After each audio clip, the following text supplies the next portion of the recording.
গুচ্ছা মোমো খেয়েছেন কখনো? নামটা বোধহয় প্রথম শোনা হলো।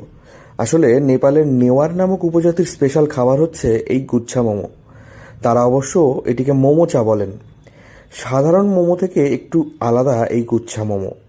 গুচ্ছা আসলে একটি নেপালি শব্দ, যার মানে মার্বেল বা গুলি। ছোটবেলায় যে গুলি খেলা হতো তার নামেই এই মোমোর নামকরণ করা হয়েছে। এটি যে পাত্রে তৈরি করা হয় সেটি সাধারণ মোমোর পাত্রের থেকে অনেকটাই বড়। শিলিগুড়ির প্রধান নগরে গেলেই দেখা মিলবে এই गुच्छा मोमोर स्टॉल। मोमो मतलब ऐसा है कि ये जो गुच्चा मोमो बनाने का जो बर्तन है वो भी इधर नहीं मिलेगा, नेपाल में ही मिलेगा। और नेपाल में ये मोमो को झोल मोमो बोलता है, और हम लोग इधर में नाम रख दिया वो गुच्चा मोमो, एक यूनिक नेम ना, वो यही रख दिया। तो इसमें हम लोग अपना जो चिकन है ना, यही प्याज व्याज डाल के इसमें हमारा अपना पर्सनल हमारा सेपरेटिंग मसाला डालता है, तो उससे हम लोग उसको गुच्चा मोमो बोल के उसको रख देता है। गुच्चा ऐसा है कि जैसे कि छोटा छोटा है, उसका ये साइज़ का है। गुच्चा मतलब जो हम लोग छोटा में खेलता था, अच्छा, जो उसका नाम से हम लोग रख दिया है गुच्चा मोमो, बस यही है। और ये आपका আসলে ধোয়া ওঠা এক প্লেট মোমো বাঙালির একটা ইমোশন।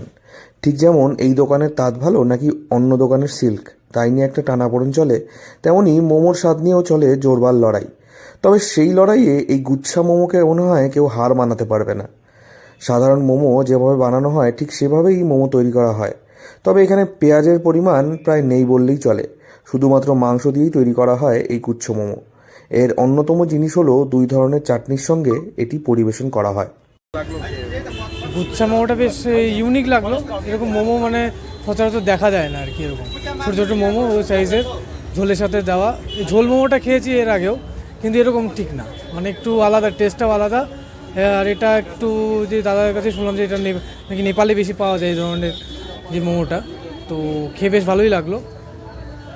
আর খুব দোকানের শেফ রিয়ান থাপা বলেন এই মোমোগুলিকে পেঁয়াজ প্রায় থাকে না বললেই চলে। মাংস বেশি করে থাকে, আর সেই মাংস এবং তারা তাদের স্পেশাল মশলা দিয়ে এই মোমো তৈরি করে থাকেন।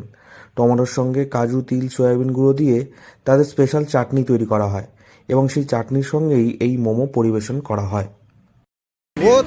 वो लाल चटनी तो वो मिर्ची और टमाटर का है, और बाकी दूसरा जो पीला वाला है उसमें भी वही है, टमाटर डालता है और वो मिर्ची डालता है, हाँ, और उसमें अपना सीक्रेट मसाला है उसके अंदर, वो करके हम लोग उसको मिक्स करके उसी के ऊपर डाल के दे देता है। तो ये लोग पसंद कर रहे हैं। हाँ, बहुत पसंद कर रहा है, वो लोग को टेस्ट आ रहा है, टेस्टी है बोलता है। শিলিগুড়ির প্রধান নগরেই দেখা মিলবে এই গুচ্ছা মোমোর দোকানের। আপনারা যদি মোমো প্রেমী হয়ে থাকেন তাহলে একবার খেয়ে আসতে পারেন এই গুচ্ছা মোমো। শিলিগুড়ি থেকে অনির্বাণ রায় রিপোর্ট, লোকাল 18 বাংলা।